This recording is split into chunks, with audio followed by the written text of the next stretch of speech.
understanding the business is critical. And if you understand the business and you don't mind being the bad guy, there is a place in the world for the wolves and the hyenas. They're necessary in the ecosystem. There has to be, in the investing ecosystem, there has to be people who are willing to come in and take your company away from you if you're not running it well. Yeah, but I don't know. I guess you like that analogy, but to me that's not like a terrible wolves coming to kill you, hyenas coming to feast upon the dead kind of situation. Really? It's people coming in who can potentially help this company to do better. And if people are running it right now and not doing a good job, and somebody else can do a better job to make this company do better and grow and fulfill its potential and create better products and provide better services, I don't see that as wolves or hyenas. Okay, then let me explain the wolves and hyenas analogy real quick. Okay. Because it isn't what you just said. It is people who are very much going to kill the beast.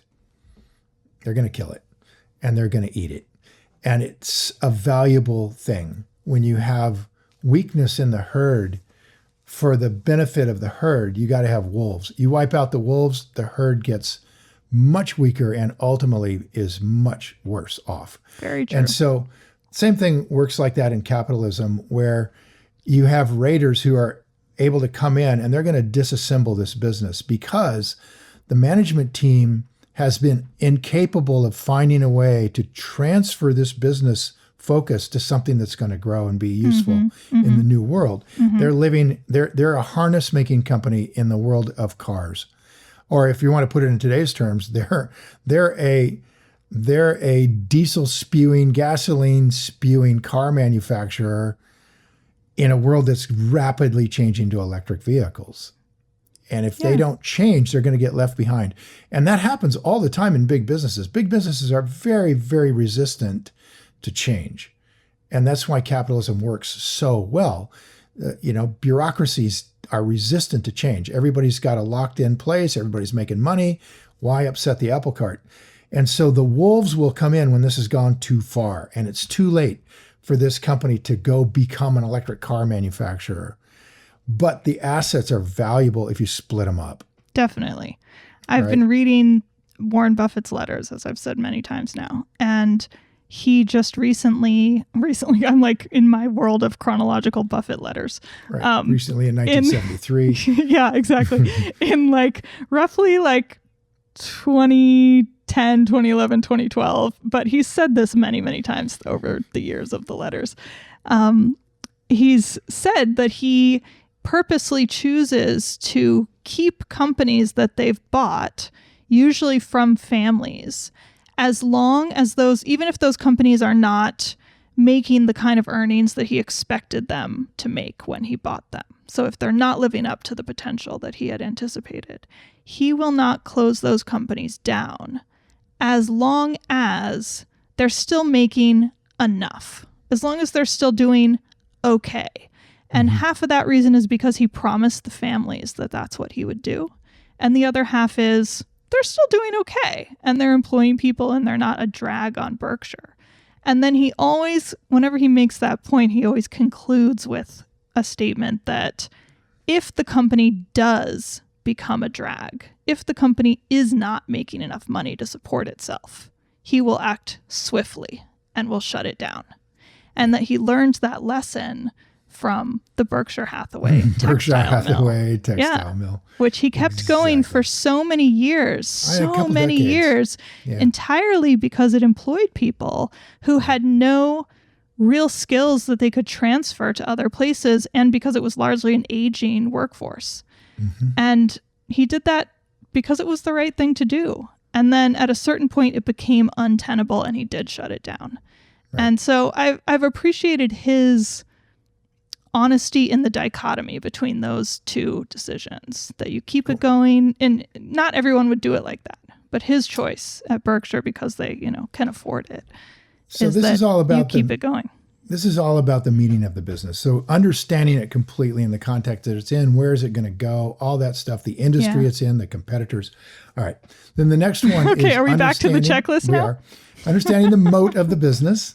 We've spent a lot of time on moat. Obviously, this is absolutely critical. And I would say probably the single thing that novice investors screw up the most is the moat. I think it's the thing all investors screw up the most. Yeah, probably right. Certainly this is the thing Buffett screwed up. That when he makes mistakes, it's typically a mistake of moat. Once in a while management, but mostly moat. Thinking that there's a competitive advantage that gets wiped out after he buys the company or it wasn't there in the first place. So good list of how to nail down the moat. And then the management of the business, the next part of understanding the big area of understanding the business is the management. And we've got some parts of the checklist that are very objective, right? That we try to be objective. A lot of them straight what you taught me back 4 years ago, 5 years ago. Yep. Like checking the debt, checking the free cash flow, checking the earnings. To this day, the first thing I look at when I'm looking at a business is return on invested capital, which is definitely a management allocation of capital decision. And if I see that thing under 10%, I'm very rarely going to look deeper. And that'll be the end of that. And the second thing I look at is debt. So if I've got, and you see it all the time, you see companies with good return on invested capital, but they got a pile of debt that they're dealing with, or they have weak return on invested capital and a pile of debt. Those are the easiest ones to just no. Management is not doing a good job with this company. So and then there's the subjective thing, which is I trust this CEO to behave with integrity. Oh, yeah. Oh, have I ever been burned on that one from time to time, really badly once, and still hoping to put those people in jail 5 years later. And it looks like less and less chances I think they're going to get away with it. But it's a really tough one. It's very hard to know that one for sure. But there's your checklist on management. Mm-hmm. Then we went into the valuation aspect of understanding the business, the margin of safety, which is very straightforward on the checklist. But the critical thing there is when you're doing a margin of safety analysis, you're doing a discounted cash flow, very MBA-ish sort of a look at the thing, and very Wall Street. And you have to realize that small changes in the growth rate and the PE ratio make for very big changes in the valuation of the business. And understand you're not going to be able to have certainty about the growth rate. I mean, you just can't look into the future and see that clearly. And so it's one way to look at the business. Also, the year that you start, like looking back, the year that you start your growth to analyze how they've done makes a very big difference, depending on if that was a good year or a bad year. Right on. So there's a lot of subjectivity in how you do this discounted cash flow analysis, which we call the MOS, margin of safety analysis.